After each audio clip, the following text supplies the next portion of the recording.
Ma'asyiral muslimin wa zumratal mu'minin, arsyadakumullah. Sebelum kita lanjutkan kajian tafsir kita, tak lupa kita sisipkan satu poin tarbiyah bil ahdath. Bagaimana kita mengambil tazkirah, mengambil ibrah atas apa yang terjadi di sekitar kita, atas apa yang kita saksikan dari fenomena-fenomena kehidupan ini, dan yang memprihatinkan, menyedihkan kita akhir-akhir ini adalah musibah yang menimpa saudara-saudara kita yang ada di Sumatera, khususnya yang ada di Aceh, di Sumatera Barat dan Sumatera Utara. Bagaimana terjadi banjir yang begitu besar, yang terakhir pada pukul 18 tadi sore. Rilis terakhir dari BNPB menyebutkan bahwa korban meninggal dunia sudah mencapai 604 orang. Sedangkan korban luka, korban hilang itu sudah mencapai 464 orang. Ya. Ini korban hilang yang belum jelas posisinya di mana. Kemudian jumlah pengungsi yang harus meninggalkan rumah-rumah mereka, entah rumah mereka masih utuh atau kemudian sudah terbawa arus banjir, jumlah pengungsi sudah mencapai lebih dari 570.000 orang. Tentu ini bukan musibah yang ringan, bukan kejadian biasa, tetapi musibah yang begitu besar yang kita semua harus menunjukkan empati kita. Kita harus berbelasungkawa, kita berduka atas banyaknya korban yang meninggal dunia, banyaknya korban yang masih hilang sampai sekarang belum ada kabarnya, banyaknya rumah yang rusak, fasilitas-fasilitas umum, fasilitas-fasilitas pendidikan, kesehatan, dan lain sebagainya. Ini ikhwah fillah arsyadakumullah, yang pertama kita menyampaikan duka dan bela sungkawa atas musibah yang menimpa saudara seiman, sebangsa, dan setanah air yang ada di Sumatera. Mudah-mudahan Allah Subhanahu wa Ta'ala menerima amal-amal mereka, Allah ampuni dosa-dosa mereka, Allah berikan ganti yang lebih baik dari apa yang hilang dari mereka. Kemudian ikhwah fillah arsyadakumullah, momentum musibah ini sebagaimana yang sering kita sampaikan, satu kejadian, satu musibah atau bencana itu bisa berstatus lain bagi orang-orang yang berbeda. Satu musibah bisa bermakna sebagai ujian dari Allah Subhanahu wa Ta'ala untuk menguji orang-orang yang tertimpa musibah. Apakah mereka bersabar atas apa yang Allah timpakan kepada mereka? Karena Rasulullah Shallallahu Alaihi Wasallam mengisyaratkan, innallaha idza ahabba abdan ibtalah. Sesungguhnya Allah Subhanahu wa Ta'ala ketika mencintai seorang hamba, maka hamba itu akan diuji.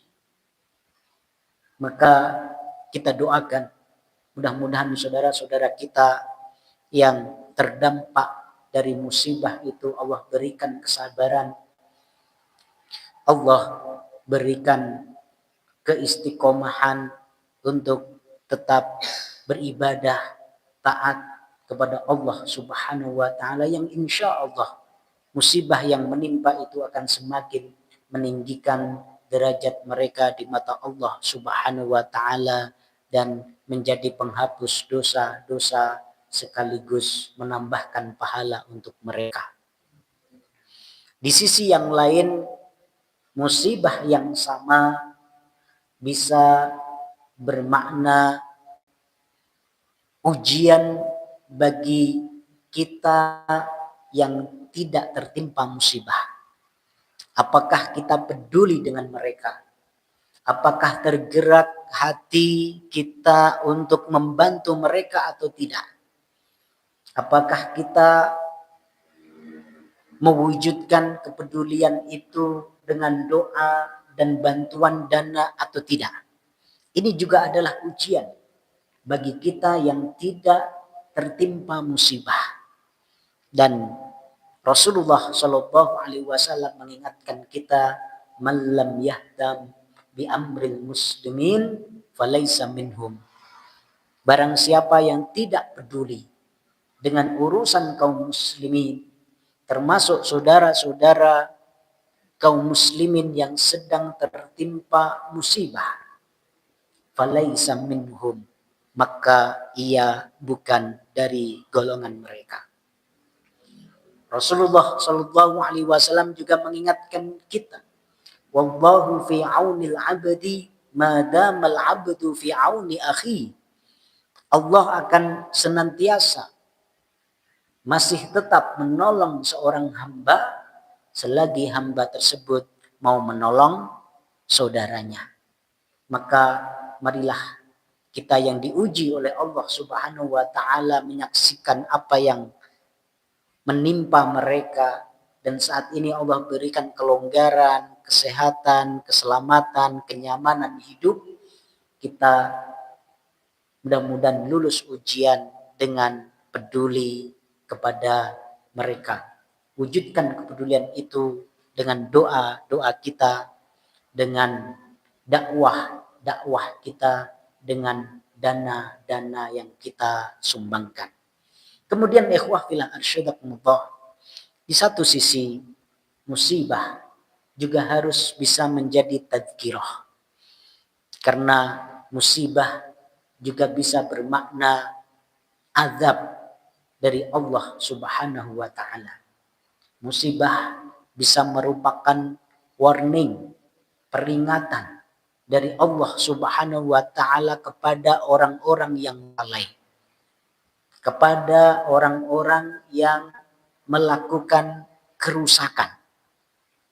Ya, apalagi kita ketahui bersama, banjir ini tentu semata-mata bukan karena disebabkan oleh hujan saja, tetapi penggundulan hutan yang begitu luar biasa tanpa ukuran, kemudian tambang-tambang, termasuk pengalihan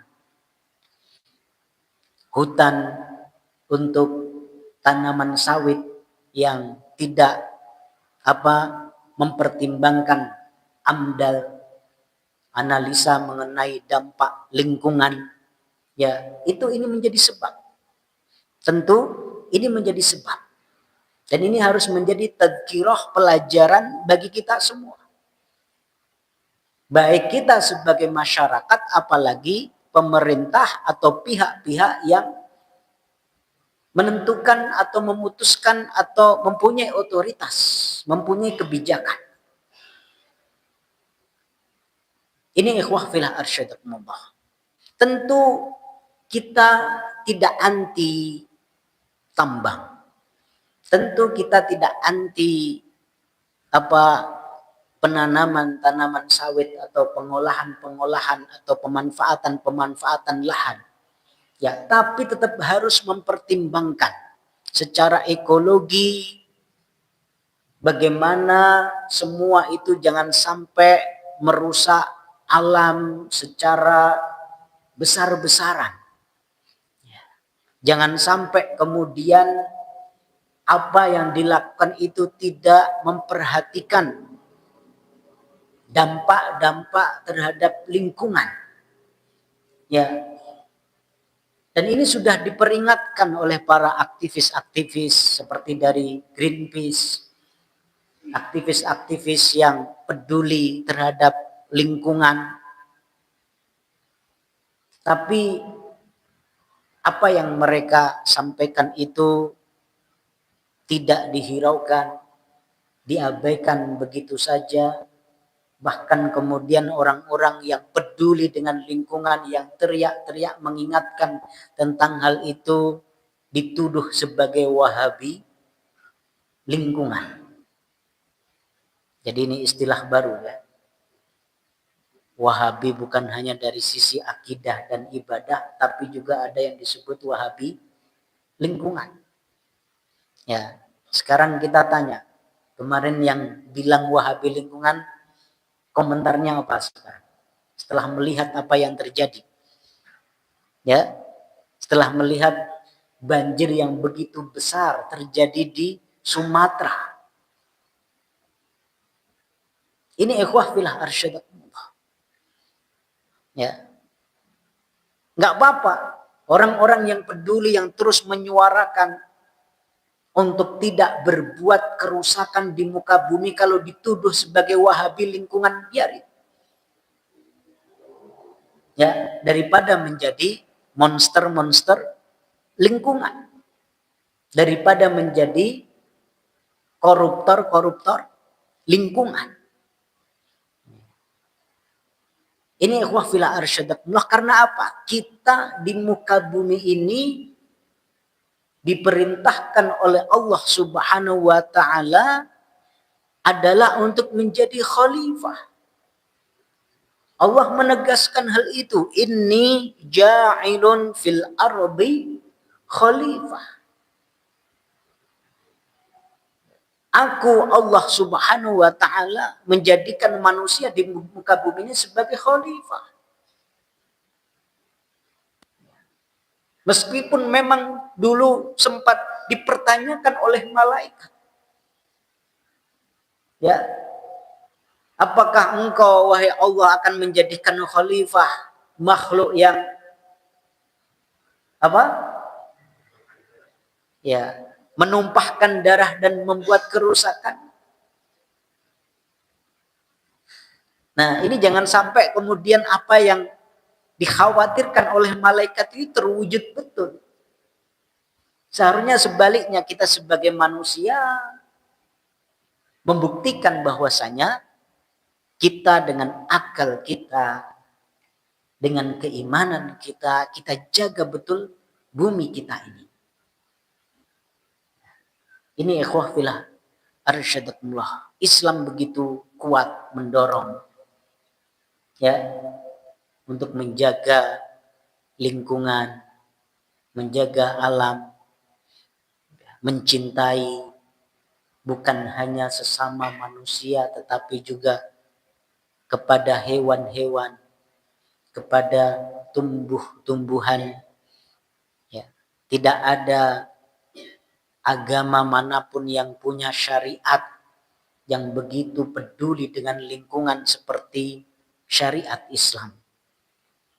Ya, dalam Islam setidaknya yang menjadi percontohan adalah di Mekah dan Madinah. Di antara hukum fikih yang secara khusus berlaku begitu ketat di Mekah dan Madinah yang harus ditaati adalah tidak boleh menebang pepohonan, terutama yang tumbuh secara alami.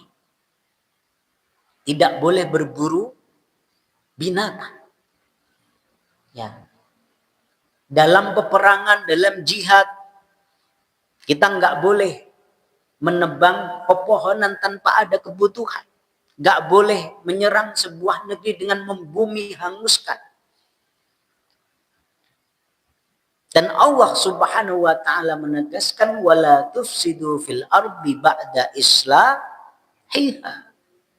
Janganlah berbuat kerusakan di bumi ini. Ini kok malah ya melakukan penggundulan hutan. Ya, dengan tanpa analisa dampak lingkungan yang matang. Bahkan begitu banyak aturan-aturan dilanggar yang kemudian lebih menyedihkan lagi bagaimana keuntungannya hanya masuk ke beberapa gelintir orang di negeri ini. Ya, menguntungkan segelintir orang tetapi memudaratkan, bayangkan 604 lebih orang sudah meninggal dunia. Ya, 464 lebih orang hilang belum jelas kabarnya. 570 ribu lebih orang harus meninggalkan tempat tinggalnya, mengungsi. Ini ikhwah fil arsyadakumullah mudarat yang begitu besar yang harus bisa menjadi apa? Tadzkirah bagi kita semua. Ya, ini satu hal yang perlu kita ingatkan kaitannya dengan tarbiyah bil ahdath. Kita doakan sekali lagi saudara-saudara kita yang tertimpa musibah agar Allah kuatkan mereka, agar Allah berikan kesabaran kepada mereka yang wafat, Allah ampuni, Allah berikan tempat yang terbaik, yang tenggelam apalagi Allah jadikan mereka sebagai syuhada, karena salah satu bagian dari macam mati syahid adalah dalam kondisi tenggelam. Ya, kemudian juga bagaimana kita yang Allah berikan keselamatan, kenyamanan hidup, Allah uji terkait dengan kepedulian kita, dan tentu apa yang terjadi harus menjadi tadzkirah bagi kita semua. Jangan sampai kemudian apa yang terjadi merupakan bentuk adab dari Allah atas kemaksiatan-kemaksiatan yang kita perbuat, atas dosa-dosa yang begitu merajalela, apalagi terjadi atas kerusakan-kerusakan yang dibuat oleh manusia, harus menjadi tadzkirah dan menjadi bahan evaluasi untuk memperbaiki diri.